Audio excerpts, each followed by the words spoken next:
We review Into the Borderlands by Goodman Games today on DungeonCraft.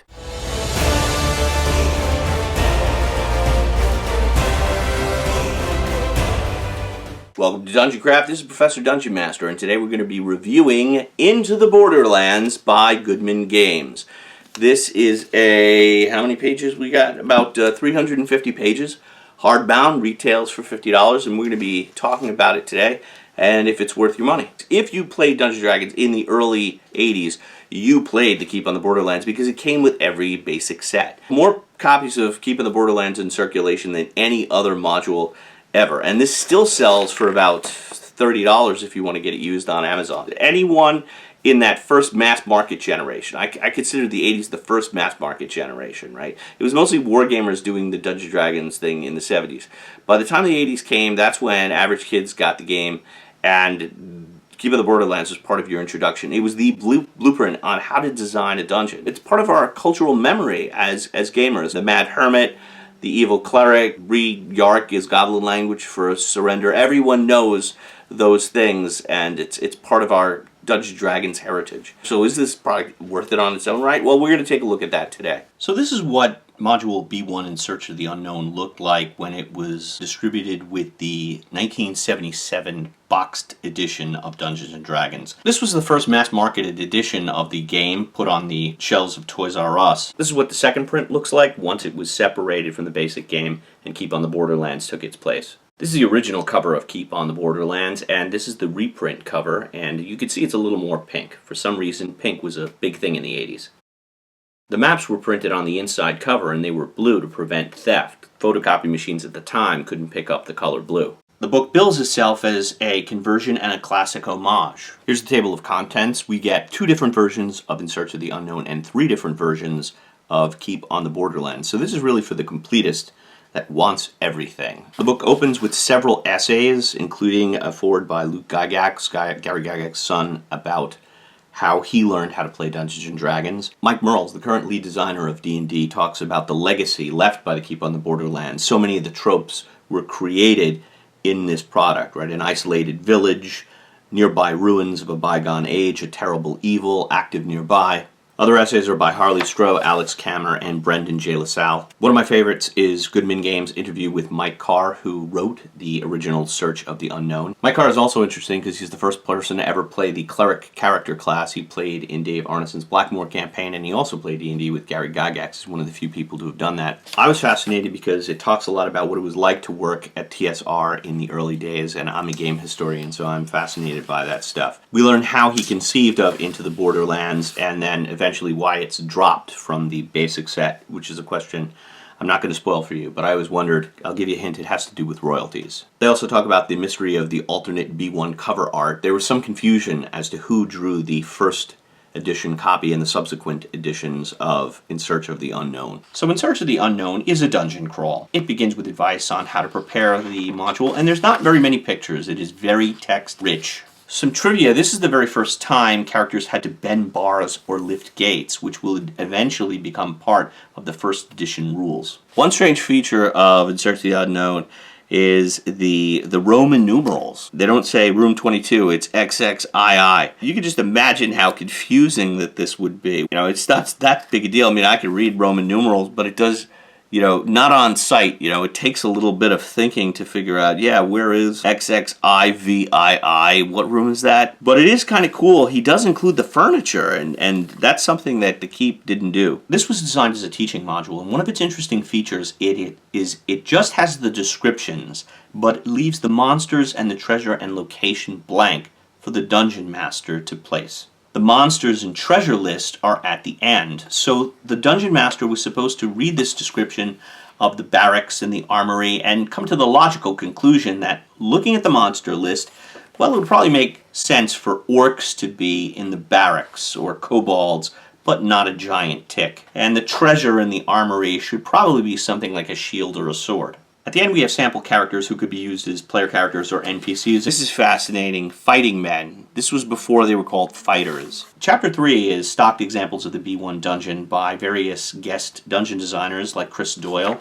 and Michael Curtis. I know his work because I'm familiar with his excellent Stonehell Dungeon. Next we have the original publication of Keep in the Borderlands, and if you're wondering what is the difference between the two versions, largely just a couple of different pieces of art. For example, if you remember this Minotaur, you played the 1978-79 version. If you remember this Minotaur, you played the 1980-81 version. So I'm going to spend most of my time with the second printing. It starts out with the obligatory notes for the Dungeon Master and how to run a role-playing game. Then we're given an overview of the keep itself. The concept of the keep is this castle which is located in a northern wilderness area, and it's supposed to protect the country from the monsters which dwell in the caves of chaos and beyond. So the keep is located here. To the north and south we have a wilderness area. To the south we have a very detailed swamp where we have denizens like giant spiders, a group of bandits, lizard men, and the legendary Mad Hermit. Most of the action takes place here in a very large dungeon called the Caves of Chaos. To the left of the Caves of Chaos is the Cave of the Unknown, which is not detailed. The Dungeon Master is encouraged to draw their own map and stock their own dungeon for the Cave of the Unknown.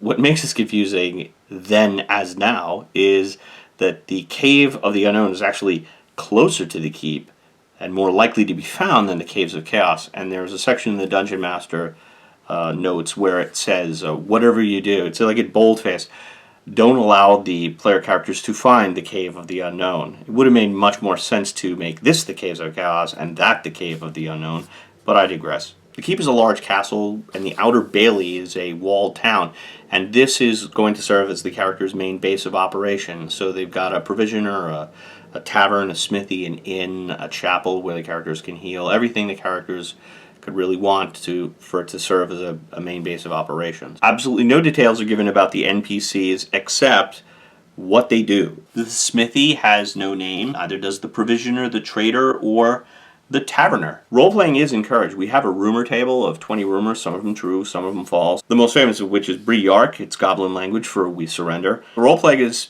pretty much limited to the player characters go to the tavern, and if they buy the locals a beer, they get a rumor or two from the rumor table. The entire keep is just 1, 2, 3, 4.5 pages, which in one hand I appreciate because it's concise, but it also starts the long-standing D&D tradition of spending lots of time describing things the players will never see. For example, once you get to Area 18, this half of the castle is very detailed, but the characters are not going to have access to it. This is the Caves of Chaos, where the bulk of the action is going to take place, and each of these cave systems contains a typical D&D monster tribes. So here we have your kobolds, goblins, orcs, bugbears, hobgoblins, and evil cleric and his minions all living together in a sort of monster motel. So each section, each layer has about 7 rooms in it, which is actually perfect for one night of playing. Descriptions are kept to a minimum. This is the entire goblin lair. It begins here and it ends here. In 2 lean paragraphs, it describes the goblin leader, his bodyguards, his concubines, and all his treasure. Nothing about how he came to become chief, his family history, his tragic background. He's just there to be killed. There are a total of 64 rooms described over 10 dense pages of text with almost no pictures. Some weird things include a guild house, which gets a big description here and an entire map where everything, including where all the beds are placed,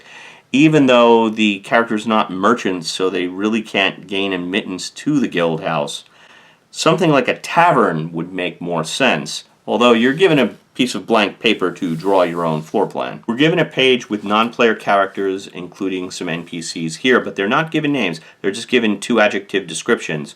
So in this manner, module B1, In Search of the Unknown, is actually superior. But what you have to appreciate is the context. While it seems simple, this adventure is groundbreaking because this is the first time you had a town with a dungeon nearby. This kind of concept did not exist before Gygax thought of it. So every dungeon crawler board game like Massive Darkness or Descent, or any video game like Diablo or Darkest Dungeon, owes its entire existence to this module. So what's different from this version and the updated Keep on the Borderlands? Well, you have some clearer maps, some updated art. Strangely, most of these characters still don't have names. The curate is still the curate, the captain of the guard is still the captain of the guard. Oddly, one guy who gets a name is the advisor to the castellan, but the castellan himself doesn't get a name. The Mad Hermit, who haunts the swamp, is given updated art. There's more art than in the original dungeon. I always found it strange that the goblins and orcs, they're so prevalent in the original keep,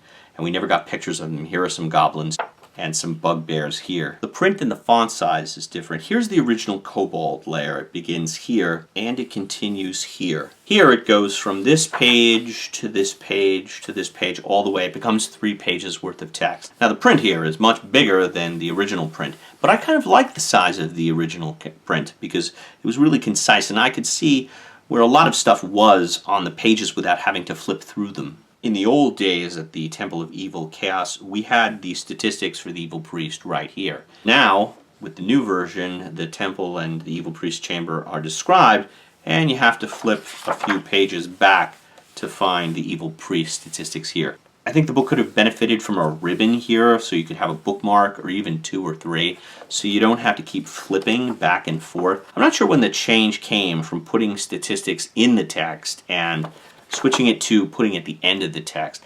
I find the flipping to be inconvenient. There are additional encounters in the Borderlands, including this cool Zvart shaft where the players have to climb down into the dungeon. I think this is cool because players are always buying rope but never actually using it. I know with other people's reviews, people were disappointed. They wanted to see some of the interior artwork and how it's changed. So here are some goblins torturing this little animal. Heroes fighting the Minotaur. Characters doing character things like searching for traps, reading ruins, and standing guard. And the orc leader who finally gets a picture. So what could have been changed? What could have been done differently? Well, I would have updated the format a bit. So here's their Keep on the Borderlands. This is my version, which I keep in a hardbound notebook. So opening it up, we have a 3D map of the keep. I got this off the internet. It was drawn by a person named Crazy Red.